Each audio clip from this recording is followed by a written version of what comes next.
Silakan duduk saudara. Mari kita belajar firman Tuhan pada malam hari ini. Mari buka bersama-sama Kisah Rasul pasal yang ke-7. Saya percaya kita dipuaskan dengan apa yang Tuhan berikan. Dan mari belajar untuk menjaga apa yang Bapa anugerahkan buat kita. Amen, saudara. Saya tahu ini seperti yang dikatakan berulang-ulang, Tuhan memberikan akan benih gandum yang baik, musuh akan mencoba untuk menaburkan benih ilalang, dan memang tidak akan pernah bisa tumbuh dengan baik kalau pada masa awal pertumbuhannya kita mencoba untuk mencabuti akan ilalangnya, akan mati dua-duanya. Jadi mari belajar, izinkan roh Tuhan yang membuat kita makin bertumbuh dalam Dia. Kisah Rasul pasal 7, lihat mulai ayat yang ke-23. Kisah Rasul pasal 7 ayat yang ke-23, firman Tuhan berkata demikian. Pada waktu ia berumur 40 tahun, timbullah keinginan dalam hatinya untuk mengunjungi saudara-saudaranya, yaitu orang-orang Israel. Ketika itu ia melihat seorang dianiaya oleh seorang Mesir. Lalu ia menolong dan membela orang itu dengan membunuh orang Mesir itu. Pada sangkanya, saudara-saudaranya akan mengerti bahwa Allah memakai dia untuk menyelamatkan mereka. Tetapi mereka tidak mengerti. Pada keesokan harinya ia muncul pula ketika dua orang Israel sedang berkelahi. Lalu ia berusaha mendamaikan mereka, katanya, saudara-saudara, bukankah kamu ini bersaudara? Mengapa kamu saling menganiaya? Tetapi orang yang berbuat salah kepada temannya itu menolak Musa dan berkata, siapakah yang mengangkat engkau menjadi pemimpin dan hakim atas kami? Apakah engkau bermaksud membunuh aku sama seperti kemarin engkau membunuh orang Mesir itu? Mendengar perkataan itu, larilah Musa dan hidup sebagai pendatang di tanah Midian. Di situ ia memperanakkan 2 orang anak laki-laki. Nah, berulang-ulang kita belajar bahwa pada ayat yang ke-23, sebetulnya bukan timbul keinginan dalam hatinya. Sebab kalau dikatakan timbul keinginan dalam hati, artinya memang ini kehendak daripada Musa sendiri. Nah, dalam terjemahan yang lain dikatakan it came to his heart. Nah, kata datang kepada hatinya menunjuk kepada sesuatu yang dari luar masuk ke dalam hati. Kalau muncul dari dalam hati, itu muncul dari dalam hati daripada Musa sendiri. Itu berarti ide pertamanya berasal dari Musa. Itu berarti inisiatifnya pertama-tama muncul dari Musa. Tapi Alkitab berkata, it came to his heart, datang kepada hatinya. Artinya ada sesuatu yang dari luar yang masuk ke dalam.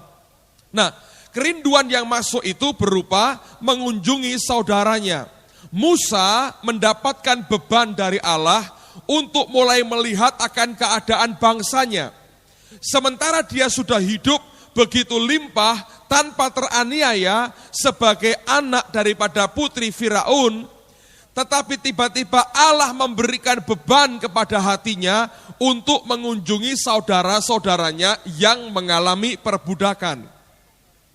Jadi Musa yang pertama-tama itu bukan karena dia terbeban melihat bangsanya sendiri, tapi Allah yang pertama-tama bekerja, berkarya, memberikan beban itu masuk ke dalam hatinya.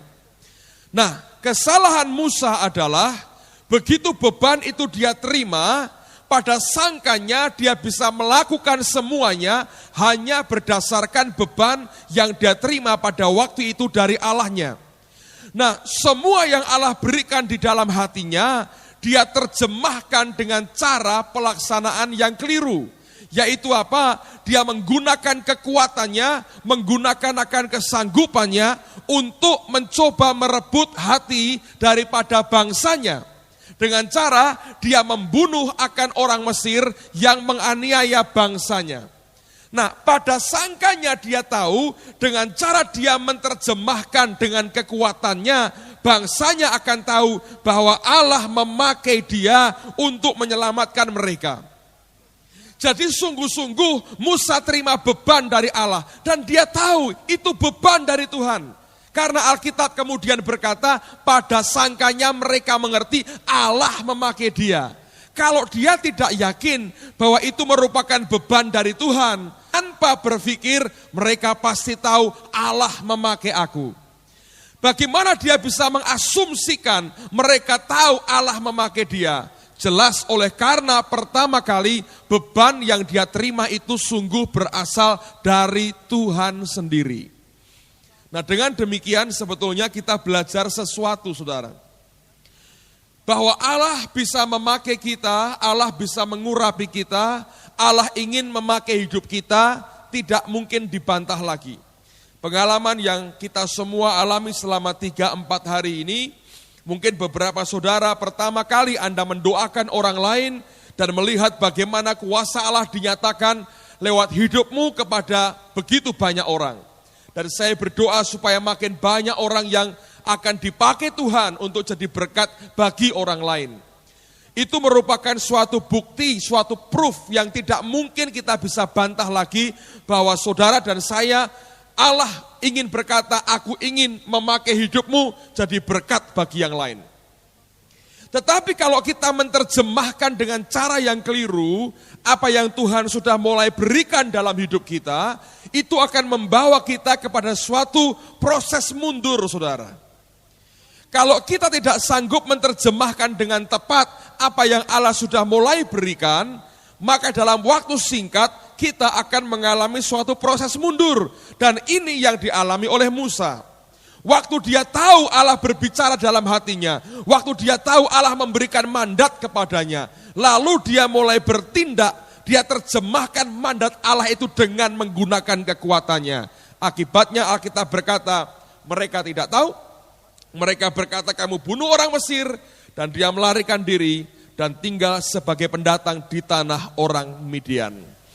Saya belajar butuh akan satu cara atau sikap dari hati kita bagaimana menerjemahkan apa yang berasal dari Dia yang Dia berikan dalam hati kita. Dan saya melihat bahwa sebagian besar kegagalan anak-anak Tuhan adalah dalam hal menerjemahkan akan apa yang Dia berikan di dalam hati kita. Saudara, seringkali ketika kita terima mandat yang dari Tuhan, kesalahan yang selalu terjadi adalah kita mulai memikir bagaimana caranya menerjemahkan apa yang Tuhan perintahkan kepada kita.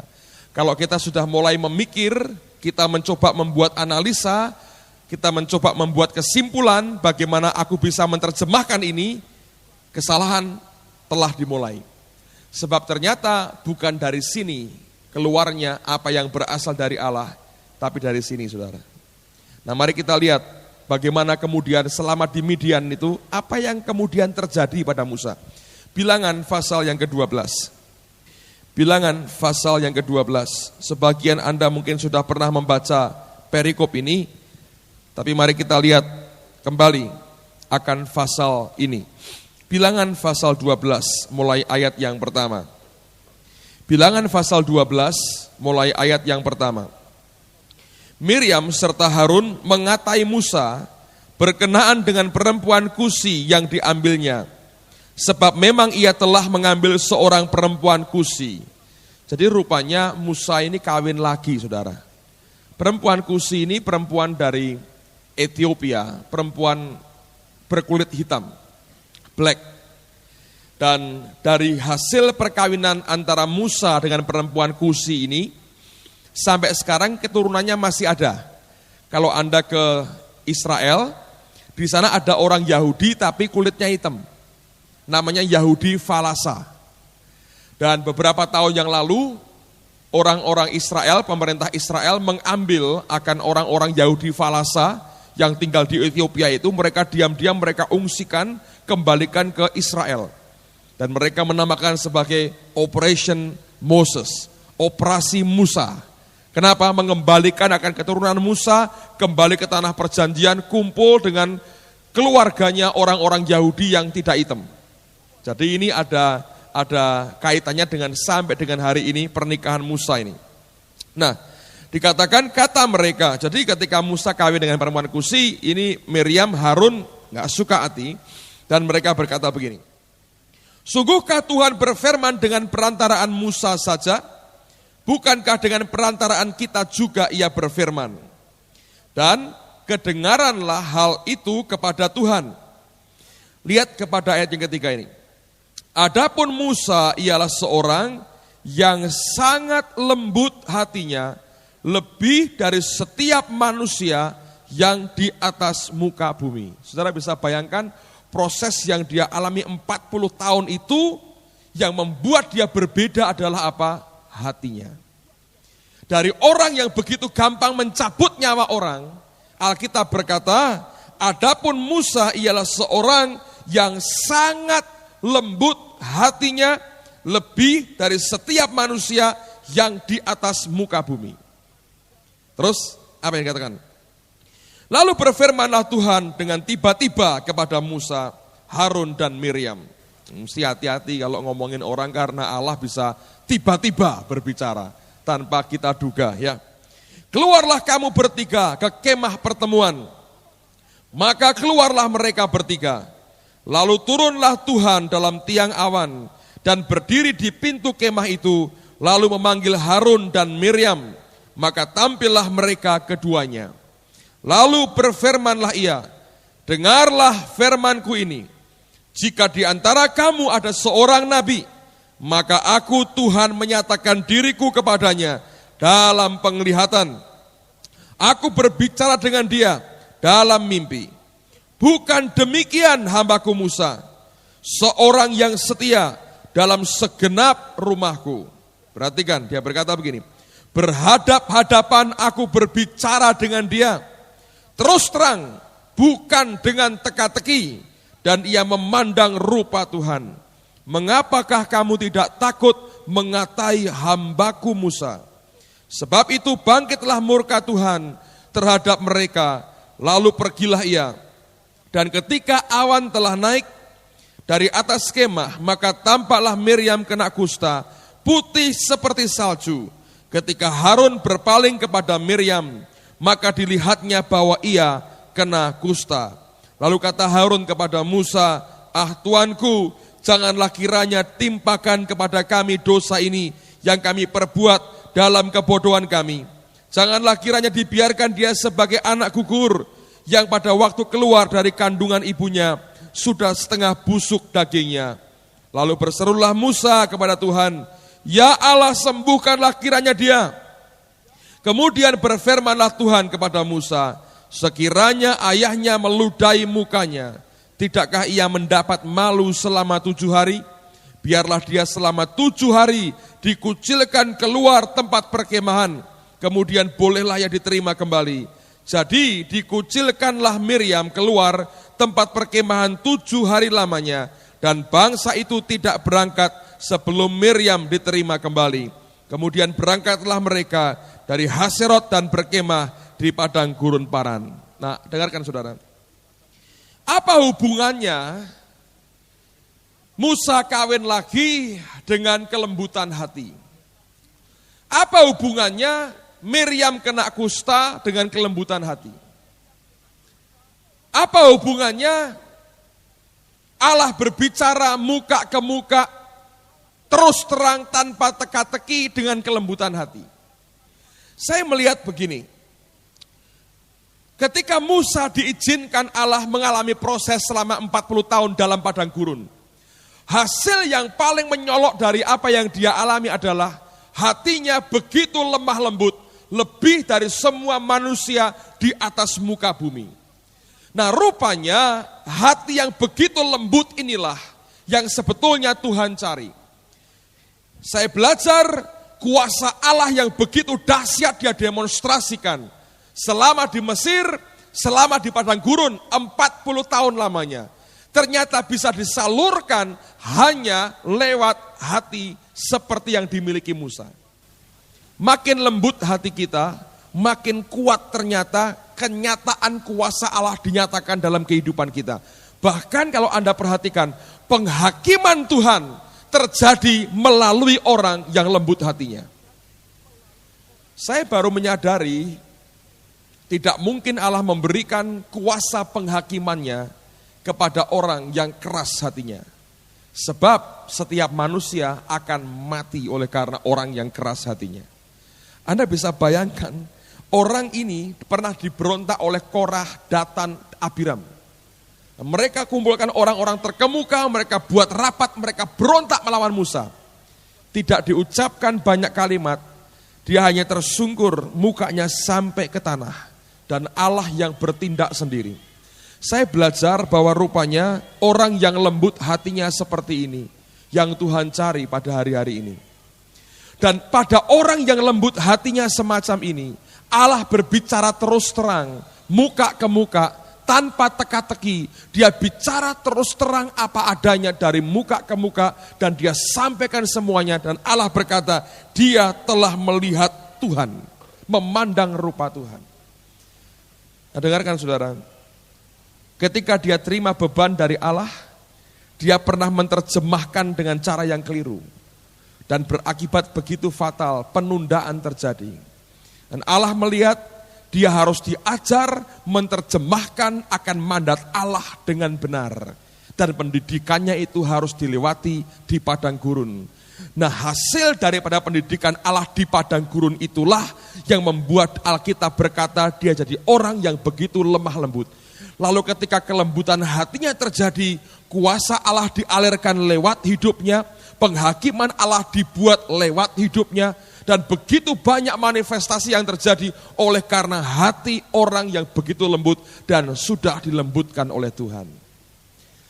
Nah, saya mendorong setiap saudara, apa yang Allah sudah investasikan dalam hidupmu, ya, itu bukan hal yang murahan, itu hal yang berharga. Sebagian dari saudara bayar harganya dengan apa yang engkau alami. Ya, Pak Hadi, bayar harganya ya. Dianggap orang blow on toh sama orang lain. Hari ini harus pulang ini saudara. Di kantor Basaroh dan jerkingnya masih belum. Beberapa teman dulu pernah mengalami juga yang sama. Sampai oleh bosnya itu dimasukkan rumah sakit saudara. Dipikir ada kelainan apa, diperiksa. Dokternya kasih obat tidur, ya tidur, bangun jerking lagi saudaraku, bingung bosnya. Jadi itu ada harganya loh saudara ya, Anda mau dipermalukan di hadapan orang lain, dijadikan sebagai tontonan kayak orang goblok bener. Itu sudah ada harganya loh yang Anda sudah mulai bayar ya, itu bukan barang murahan saudara. Orang ngelihatnya seneng, ngalami belum tentu mau saudara. Tapi itu ada harga yang sudah mulai dibayar. Kita menyingkirkan semua harga diri kita. Nah, artinya Allah menginvestasikan sesuatu yang luar biasa dalam kehidupanmu. Belajar menerjemahkan dengan tepat apa yang Dia berikan dalam hati kita. Dan satu-satunya cara menerjemahkan adalah kalau saudara dan saya mengizinkan Tuhan memproses hati kita dan membuat jadi begitu lembut, dengan hati yang lembut, yang gampang hancur, gampang dibentuk, gampang diarahkan. Saudara akan bisa menerjemahkan setiap apa yang Tuhan perintahkan dan tidak akan pernah kehilangan itu lagi. Coba buka Mazmur 25. Mazmur 25 ayat yang ke-9. Mazmur 25 ayat 9 Alkitab berkata, ia membimbing orang-orang yang rendah hati menurut hukum. Jadi hanya orang yang rendah hati akan tahu hukum Allah. Nah, Alkitab mengajarkan dalam perjanjian baru, dalam alam rohani itu ada hukumnya. The law of the spirit of life, kata surat Roma. Hukum roh kehidupan. Ada lagi namanya hukum iman. Itu ada hukumnya. Ternyata hanya mereka yang rendah hati, orang yang lembut hati, yang bisa diajari hukum. Hukumnya Allah. Orang yang karpe dewe, saudara, tidak bisa diajari hukumnya Tuhan. Daud berkata, ia membimbing orang-orang yang rendah hati menurut hukum. Begitu engkau mengizinkan Allah memproses hatimu, maka saudara akan lebih mudah dibimbing oleh Tuhan. Kata membimbing artinya Anda akan didampingi, disertai sampai engkau mampu bergerak dengan baik seperti yang diinginkan pembimbing saudara. Yang kedua dia berkata, dan ia mengajarkan jalannya kepada orang-orang yang rendah hati. Jadi bukan hanya hukum diajarkan yang membuat kita dibimbing, tapi juga diajarkan jalannya. Kepada siapa? Orang yang rendah hati. Orang yang mau hatinya diubah oleh Tuhan, orang ini akan sanggup menerjemahkan dengan tepat apa yang Allah berikan di dalam hatinya. Paulus pernah berkata, aku menunggu sampai ketaatanku menjadi sempurna, lalu aku baru akan memberikan penghukuman. Dia tahu dengan tepat, kalau ketaatannya sempurna, hatinya begitu rendah dan lembut seperti yang dialami Musa, penghakiman Allah akan juga bisa dilakukan lewat hidupnya. Jadi dengan cara itu sebetulnya, saya percaya ini merupakan persiapan yang setiap orang percaya harus alami dalam hidupmu. Sebab kalau semua peristiwa yang kita alami itu akhirnya bisa melembutkan hati kita, saudara dan saya sedang berjalan di jalur yang benar. Tapi kalau semua peristiwa itu malah memaitkan hatimu, engkau berjalan di jalur yang keliru, saudara. Karena apa yang dia kerjakan tidak kena sasaran. Jadi belajar izinkan Tuhan itu melembutkan hati kita.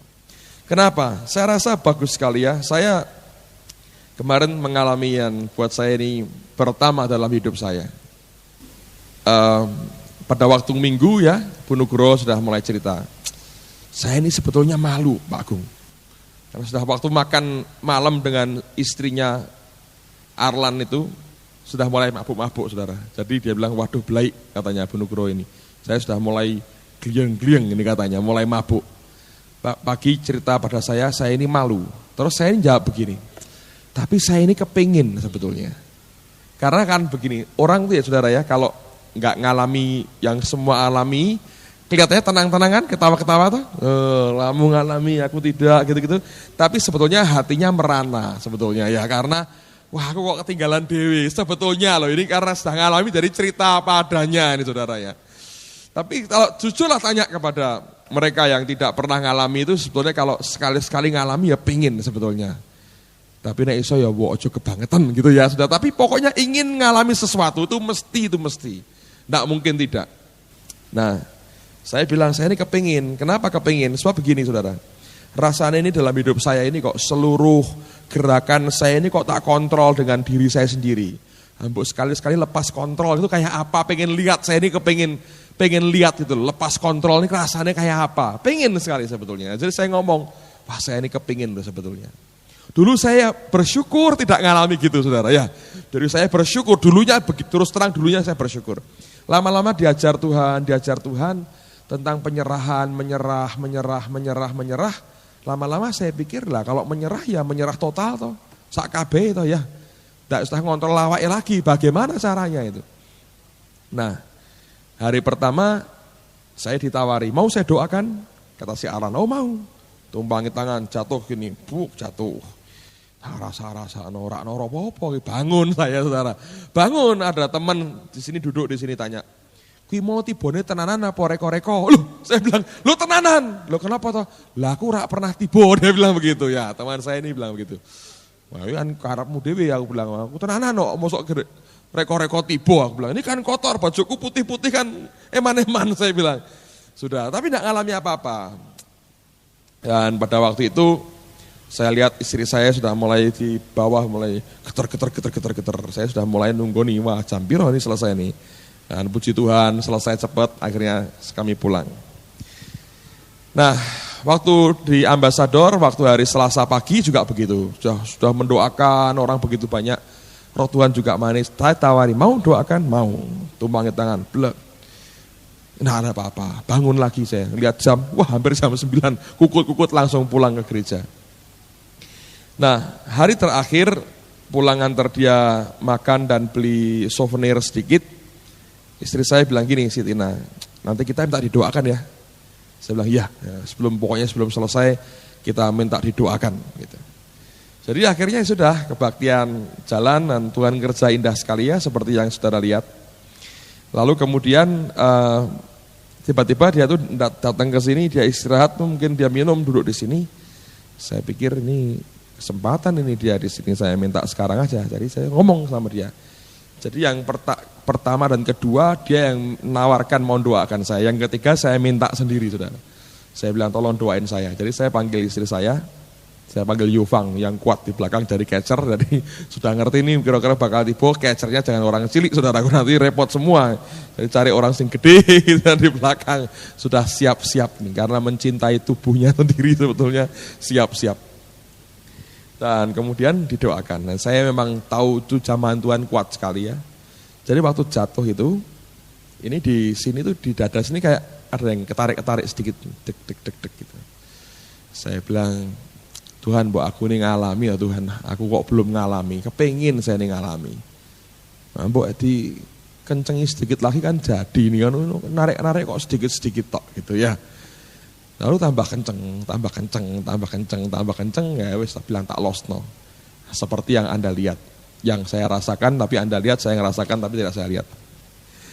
Dan setelah beberapa saat, saya tahu nih suara di macam-macam ini, wong cekakaan, orang apa, saya dengar semua ini sebetulnya. Dan sadar, bangun ya mau paksakan enggak tahu entah bisa atau tidak, tapi sadar betul. Cuma yang di sini tuh sudah makin kenceng gitu. Waduh, saya ingat Kristen waktu pertama dulu tuh, wah lah kok podo Kristen aku ini. Jadi saya bilang ya enggak apa-apa lah, saya sudah mentertawakan banyak orang, ditertawakan ya sudah menabur menuai lah, tak pikir begitulah. Ya saudara, jadi sudah mentertawakan banyak orang, ngomongin banyak orang, ini nabur nuai. Terus biar rame enggak apa-apa gitu. Dan kemudian, tapi saya tahu begini ya, ini sadar, ini dengar semua yang di sini, tapi yang di sini itu ada fellowship dengan Holy Spirit. Terus saya ngomong gini, ya Tuhan terima kasih ini sudah, cukuplah Tuhan ya, cukup, saya bilang gitu. Dan dia berkata gini, masa cukup? Masa mau berhenti sekarang katanya? Kenapa enggak ingin lagi? Ya wes lagi lah, kenceng lagi, tambah kenceng lagi. Jadi rupanya bisa komunikasi di sininya sadar, saudara. Saya kan selama ini nggak pernah ngerti toh orang sakit saraf itu saraf apa itu cerking begitu itu kayak apa. Jadi saya dalam ini pikiran saya, wah yang sing saraf aku nih sekarang ini ya kayak ketarik-tarik begitu. Nah yang saya belajar saudara ya, saya belajar beberapa, saya sadarkan di sini. Nanti kalau ada yang mendoakan, situ banyak orang tuh nyekel-nyekel ngomong-ngomong macam-macam gitu ya, ada yang ketawa-ketawa macam-macam gitu ya. Saya bisa bedakan. Yang ini itu ingin manifestasinya tambah. Ya. Tapi ada yang mendoakan supaya saya terima lebih lagi. Ternyata itu beda, saudara. Yang pengen tambah malah wegah. Ngerti di daging. Hanya for fun gitu, untuk kesenangan aja biar ben dadi ben mencak-mencak ben apa. Lah itu flash. Saya kan ngomong sama Holy Spirit sendiri di sini. Saya ngerti ini daging. Ono sing macam-macam, ada yang apa new wave atau apa. Saya bilang flash semua ini. Tapi kalau betul nanti didoakan orang yang ingin saya terima lebih banyak lagi, itu bisa reaksinya cepat sekali. Bedakannya ngerti. Ini dari daging sing kepengin supaya Pak Agung belum pernah ngalami ben dadi sisan gitu kira-kira, ingin tambah lebih daripada itu. Saya ngerti persis dan tidak bisa nerima. Karena itu ngerti itu flash. Tidak ada gunanya Anda numpangi tangan sampai payung ngopo, sampai Anda jumpalitan kayak apa, tidak ada guna. Itu tidak berakibat apapun di dalam saya. Sama sekali nggak ada akibatnya. Tapi nanti kalau ketemu orang yang serius dan doakannya itu serius, ingin saya terima lebih banyak lagi, itu kencang di sini. Saudara nanti ngelayani orang atau saling mendoakan, jangan pengen flash memuncul, itu mematikan yang dalam malam. Nah, saya cerita aku ngalami sekarang, ya toh. Dulu kan teori, saudara. Ini kan sekarang ngalami. Jadi saya ngerti, oh ini kalau dari manusianya sendiri. Tapi ada orang yang memang kepingin manifestasi. Dan seringkali dia beri. Pak Edi itu kemarin bilang saya, Pak, saya kepingin mabuk. Katanya, hai mabuk, oh ayo ditumpangi tangan. Mabuk bener saudara. Karena karepe dia sendiri mau kayak apa toh. Dan Roh Kudus ketika dicurahkan bebas begitu ya orang bebas ngalami saudara. Ya tapi saya belajar, nah kenapa hati kita harus diluruskan, dibuat benar. Nanti saudara akan makin hilang itu. Keinginan untuk melihat sesuatu yang fun, yang lucu, yang apa. Tersinggung enggak Pak? Ya tidak, saya bilang nabur nuwe. Dulu saya guyu orang banyak ya, sekarang biar toh dijadikan tertawaan orang lain ya enggak apa-apa saudara ya. Tapi wong itu pengalaman, saya juga senang, Anda juga senang kan, semua, everybody happy. Dan saya belajar, tapi saya belajar dari situ. Ternyata orang bisa membedakan ini dari daging, ini dari rohnya. Bisa. Ini motifnya ini ngerti persis. Jadi ketika masuk itu kayak disaring, bisa kesaring saudara. Nanti kalau orang yang sungguh-sungguh serius mendoakan supaya saya bisa terima lebih banyak lagi, itu bisa bereaksi rohnya. Nah sudah pulang ya, saya senang kram perut saya ini rada jarum saudara ya. Nyarem sampai rumah masih belum bisa tidur ya, ngobrol-ngobrol sama Tina, sharing-sharing saya ngalami apa. Baru ngomong-ngomong gitu, mulai lagi. Ceduk. Saya bilang, waduh, sampai kapan nih? Tina bilang, aku biar sampai esok. Lah aku gak mau, saya capek ini, saya mau tidur. Nah, itu gak tahu berapa lama lagi tuh, waduh. Sampai sakit nih perut. Tapi baguslah, everybody happy saudara ya. Tapi saya belajar dari pengalaman itu memang betul sadaran, tapi di sini kalau minta berhenti bisa. Yang kedua kan saya minta berhenti. Terima kasih Tuhan. Apakah boleh berhenti? Saya bilang itu. Cukup berhenti. Dan bisa berhenti. Jadi Holy Spirit bisa halus sekali. Tapi saya juga mengerti ada beberapa orang yang seperti sukar dikontrol. Biasanya karena Anda juga menikmati sih, senang ya, atau gini-gini. Anda senang jadi saudara tidak memang sungguh-sungguh ingin minta berhenti. Anda nikmati aja enggak apa-apa. Itu kan bagus dari Tuhan. Ya saudara ya. Tapi yang penting bagaimana nanti setelah kita melewati beberapa proses ini kita bisa menerjemahkan dengan baik apa yang sebetulnya Tuhan mau dalam hati kita. Ingat bahwa hati yang lembut seperti Musa ini adalah hati yang sungguh-sungguh bisa mengalirkan apa yang berasal dari dia. Dan saudara akan menikmati banyak hal yang indah bersama dengan Tuhan. Coba buka Ulangan pasal yang ke-8. Ulangan pasal yang ke-8. Ulangan 8 ayat yang pertama. Alkitab berkata, segenap perintah yang kusampaikan kepadamu pada hari ini, haruslah kamu lakukan dengan setia, supaya kamu hidup dan bertambah banyak dan kamu memasuki serta menduduki negeri yang dijanjikan Tuhan dengan sumpah kepada nenek moyangmu. Ingatlah kepada seluruh perjalanan yang kau lakukan atas kehendak Tuhan Allahmu di padang gurun selama 40 tahun ini dengan maksud, perhatikan ini, merendahkan hatimu dan mencobai engkau untuk mengetahui apa yang ada dalam hatimu, yakni apakah engkau berpegang pada perintahnya atau tidak. Jadi, ini tujuannya, ia merendahkan hatimu, lalu apa? Membiarkan engkau lapar dan memberi engkau makan mana yang tidak kau kenal dan yang juga tidak dikenal oleh nenek moyangmu, untuk membuat engkau mengerti bahwa manusia hidup bukan dari roti saja, tetapi manusia hidup dari segala yang diucapkan Tuhan. Pakaianmu tidaklah menjadi buruk di tubuhmu, dan kakimu tidaklah menjadi bengkak selama 40 tahun ini. Maka haruslah engkau insaf bahwa Tuhan Allahmu mengajari engkau seperti seseorang mengajari anaknya. Bagus ya Tuhan itu ya. Ngajari kita seperti seorang bapak ngajari anaknya. Ya keras-kerasnya bapak masa bawa samurai ngajar anaknya saudara ya. Tapi saya belajar bahwa tujuannya adalah membuat kita rendah hati, membiarkan kita lapar, lalu dia beri kita makan mana. Dan mana itu makanan malaikat, kata Mazmur. Jadi kalau kita belajar, nanti Allah akan memberikan kepada kita kerendahan hati, kita dibuat makin lapar, Dia berikan mananya kepada kita. Oleh karena itu, semua yang kita alami dalam Tuhan, semua benturan, semua apapun juga, persoalan dan sebagainya, tujuannya membuat engkau rendah hati, engkau lapar akan Tuhan, Dia beri engkau mana, seperti bapak nanti mengajar kepada anaknya, Dia akan ajar kita seperti seorang bapak mengajar kepada anak-anaknya.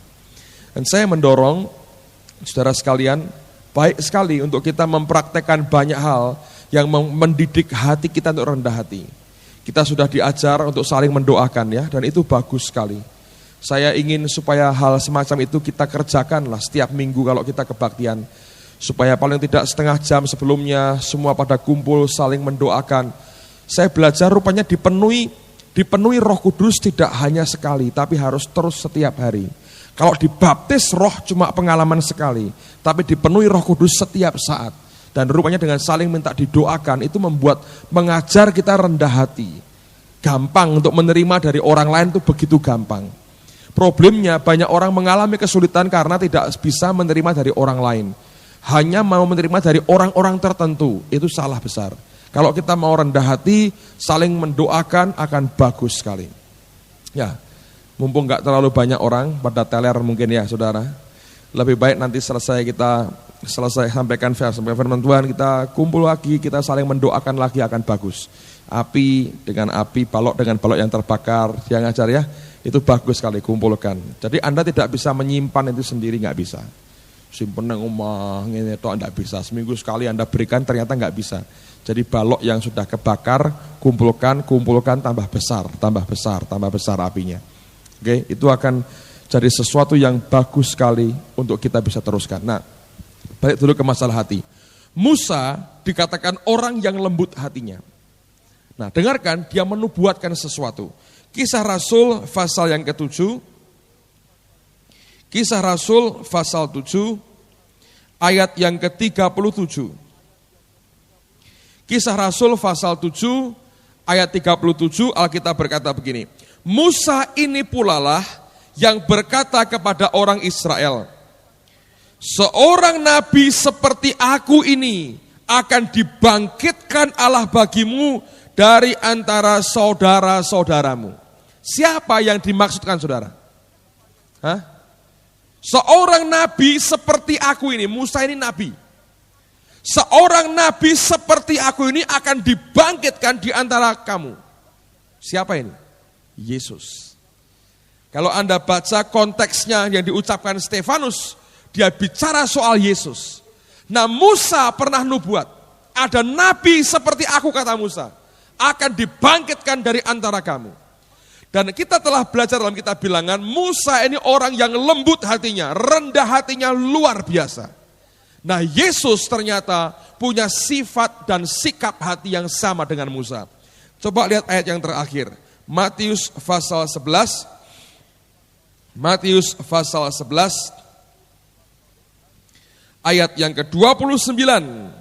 Yesus berkata demikian, pikulah kuk yang kupasang dan belajarlah padaku, karena aku lemah lembut dan rendah hati, dan jiwamu akan mendapat ketenangan.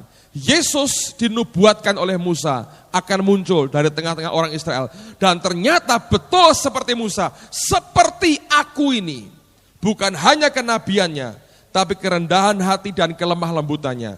Musa dipakai dengan power yang begitu luar biasa. Dia memandang akan wajah Tuhan. Yesus mengalami hal yang sama. Dia pandang akan wajah Bapaknya. Dia memandang akan wajah Tuhan. Dan kuasa yang begitu besar dialirkan dengan begitu hebat lewat hidup orang yang bernama Yesus. Seperti yang dibuat oleh Musa. Tidak mengherankan saudara. Tidak mengherankan. Ketika Yesus muncul dalam gunung kemuliaan. Didampingi siapa? Musa dan siapa? Elia. Alkitab berkata Elia itu mengembalikan hati bapak-bapak kepada anak-anak, anak-anak kepada bapak-bapak. Hanya orang yang lembut hatinya seperti itu bisa mengembalikan. Saya yakin ya, tidak ada beginilah. Kalau ada anak dan orang tua sedang ribut. Anda bawa M16 ini, senapan otomatis. Ayo damai. Gua matiin lu kalau tidak damai. Tidak akan ada damai. Ya. Takut mati, saudara. Tapi kalau dia ketemu dengan figur yang begitu lembut dan rendah hati, kasih yang dialirkan akan mendamaikan keduanya. Kedamaian yang ada akan solid dan memang dari hati, saudara. Saudara bisa todong orang, damai. Belajar dari banyak negara, Yugoslavia misalnya. Itu kan ada orang-orang Bosnia, Kroasia, Serbia. Mereka nggak bisa bersatu sebetulnya. Tapi karena ada Jenderal Tito, punya senapan, punya bedil, dia bilang, bersatu loh, enggak gua matiin. Semua mengkerak. Yang nodong mati, tarung lagi. Anda bisa lihat itu? Karena unitinya, oleh karena todongan senapan, bukan oleh karena hati mereka bersatu. Sekarang ribut, dibalkan. Tuhan, saya percaya, membangkitkan Elia. Dan Elia itu, saya tidak yakin orang yang keras hati. Dia orang yang lembut hatinya. Yesus didampingi oleh orang-orang yang lembut hatinya. Elia itu bukan pemberani, penakut, ya kan? Dengan Isabel lari, saudara. Sebetulnya dia nggak punya keberanian manusiawi, tidak punya sama sekali. Yang dia miliki memang berasal dari Tuhan. Tapi perhatikan, Yesus didampingi oleh orang-orang. Musa yang lembut hatinya, Yesus lembut hatinya, Elia yang melembutkan hati orang. Kalau Anda bisa melihat itu, orang-orang yang pernah dipakai Allah dengan begitu dahsyat, orang-orang yang punya satu karakter yang sama. Apa itu? Lembut hatinya. Terjemahkan dengan tepat apa yang Allah sudah investasikan dalam hidupmu. Dengan apa? Izinkan dia melembutkan hati kita, mengangkat semua hati yang berbatu-batu dan memberikan kita hati yang baru. Amen, saudara. Hanya dengan itu kita akan bisa membuat apa yang Allah berikan akan makin berkembang dalam kehidupan kita. Mari kita berdiri bersama-sama. Haleluya. Haleluya. Saudara, seperti yang saya katakan tadi, mari belajar sesuatu yang baik diberikan di tengah-tengah kita. Saya ingin setiap kita, saya tidak yakin ya jemaat itu ada yang punya karunia hanya duduk dan mendengarkan dan menikmati. Kalau kita tidak pernah belajar memberi, kita akan seperti selokan yang tersumbat dan akhirnya jadi busuk, akhirnya penuh dengan penyakit. Tapi kalau kita selokan yang mengalir, akan selalu bersih setiap saat. Saudara berkata, saya tidak punya pengalaman Pak, tapi kita bisa saling mendoakan kan? Kita bisa saling menguatkan satu dengan yang lain. Saya ingin kesempatan yang bagus pada sore hari ini, malam ini, kita pakai beberapa saat saling mendoakan satu dengan yang lain. Keluar dari hati. Anda pernah didoakan kan? Anda tahu bagaimana didoakan? Doakan orang lain. Oke? Mari buat kelompok 3-4 orang, putri dengan putri, laki dengan laki, lebih baik ya. Mungkin di barat laki perempuan tidak masalah, tapi di timur menurut saya lebih baik putra sendiri, putri sendiri. Mari silakan. Pakai waktu di depan sini, pakai tempat di depan ini, 3-4 orang, satu kelompok saling mendoakan. Hadirat-Mu di tengah-tengah kami ya Roh Kudus. Hamba minta demi nama Tuhan Yesus, beri kepada umat-Mu hari ini perjumpaan dengan Engkau. Dengan mereka saling mendoakan, beri perjumpaan dengan Engkau terjadi hari ini Tuhan. Bapak, biarkan kami saling menguatkan, saling menguatkan, saling menguatkan, saling mendukung, saling menguatkan.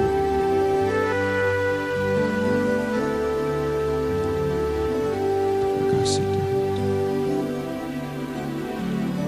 Terima kasih Tuhan.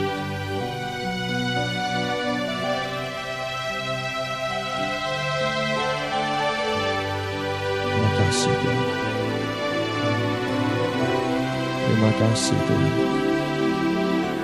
Terima kasih Tuhan. Terima kasih Tuhan. Terima kasih Tuhan. Terima kasih Tuhan. Terima kasih Tuhan.